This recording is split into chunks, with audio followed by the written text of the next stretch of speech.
I'm Marna, and this is the Twin Flame Detox. So I had some comments from people that this channel is starting to get large enough and have enough videos on it that it can be a little bit hard to find your way around if you just stumble on it and don't know what you're doing or where to go. So I decided to do one encapsulating quickie detox video. This is the basic hows and whys of what you need to do to energetically decouple from a soulmate or twin flame relationship and move on with your life. This is the one video that will have the basics of everything you need in it. Everything else on this channel expands on these theories. If this video is too condensed for you and you need additional help in working through it, please feel free to contact me. My information is in the description box. I do also offer a course in how to do this, which is an 8-week program. In depth, we are going to take you through all the details of it and get you out of this energetic trap that you're in. All right, so I'm not going into whys, I'm not going into hows, I'm just going into here is what you do step by step. All right, let's go for this. So step one is recognizing that your relationship that you're in with the love of your life, the person that you are soul connected to, is toxic. Quite honestly, life damages people. By the way, that's my dog Boober in the background. He's a sweetheart. But life damages people, and some people are so damaged that they are unable to fulfill the contracts that they signed as souls before coming into this incarnation. So, you are stuck with a soul-bound partner that is toxic and is doing severe damage to you psychically, emotionally, possibly physically. I say possibly physically because my twin literally last week was released from jail for battery of the woman that he moved on to for me. There are reasons I developed this course. So, step one, recognize you're in a toxic relationship. Step two, decide, make the conscious choice that you no longer choose to be the subject of abuse. And yes, that is an important step. If you are just doing this wishy-washy,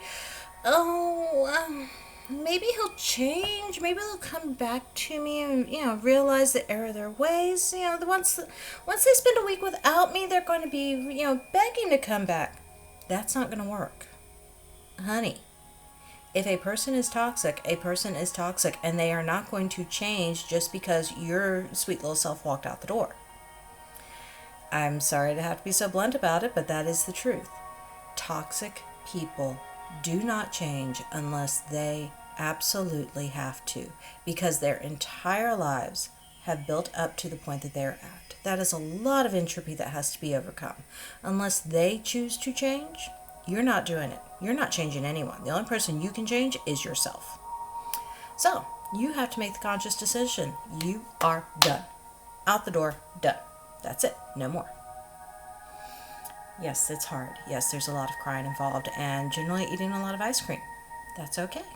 Do what you have to do to get through the rough parts. All right, so that's step two. Step three, physically disassociating yourself.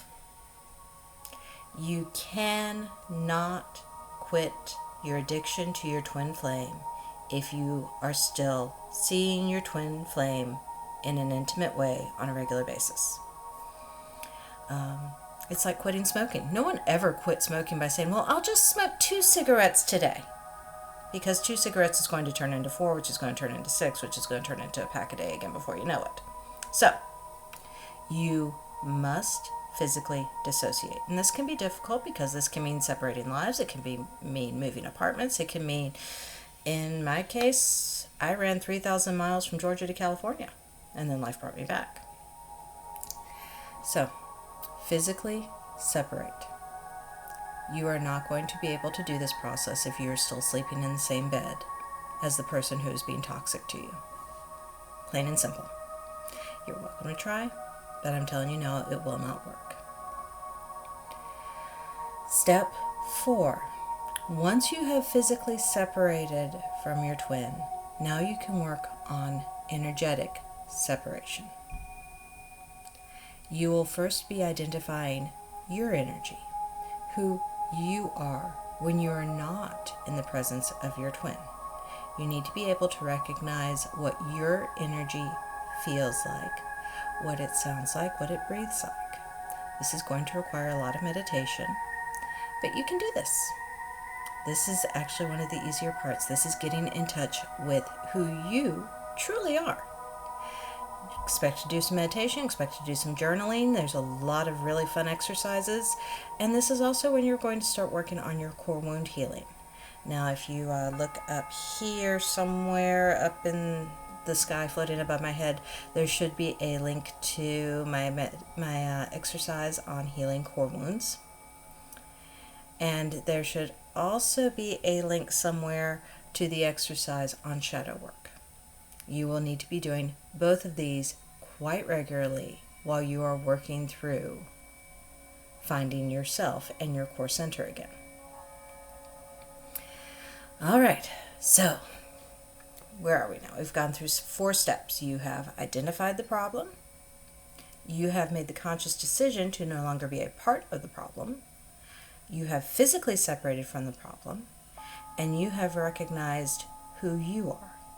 Step 5 is how to energetically separate yourself from your twin. The first step of that, and again, look up here floating around, will be utilizing my parka exercise. That is going to energetically insulate you from the energy that your twin is still putting out to you, probably without even realizing it. All those dreams that you had about them, all those times you thought you heard them talking to you, that's them reaching out to you without realizing what they're doing. So the parka exercise is designed to prevent you from being on the receiving end of that external energy. Once you've got that part down, then it becomes much easier for you to build your fortress around yourself. And again, video that links to that. So, step 1, identify. Step 2, make a decision. Step 3, physically act on that decision. Step 4, energetically identify yourself. Step 5, energetically separate. First with the little parka exercise, and then with building a fortress around you. Doing this will get you to the point where you are no longer energetically attached to your twin flame unless you choose to feel that energy.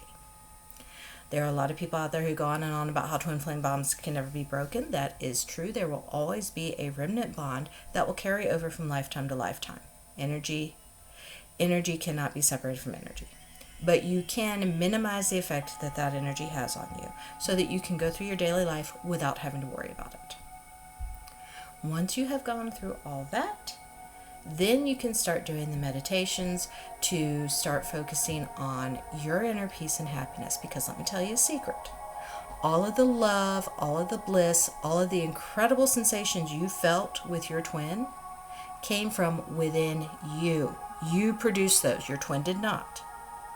Your twin may have been the catalyst to awaken you to realizing that you can do this, but all of that happiness, all of that love, all of that joy, that's within us. That is within you. You have the power to reach out and touch that at any point in time. And once you're no longer energetically entangled with this toxic person, you can do that anytime you want. You can feel that energy anytime you want. And that is the first step into ascension. So, hopefully this has helped. I realize this was a very, very quick video, but people have been asking for a quick video, so here you go. So that's the basics for how to do the Twin Flame Detox. I'm Marna. Thank you for joining me, and I hope you enjoy it here. Bye.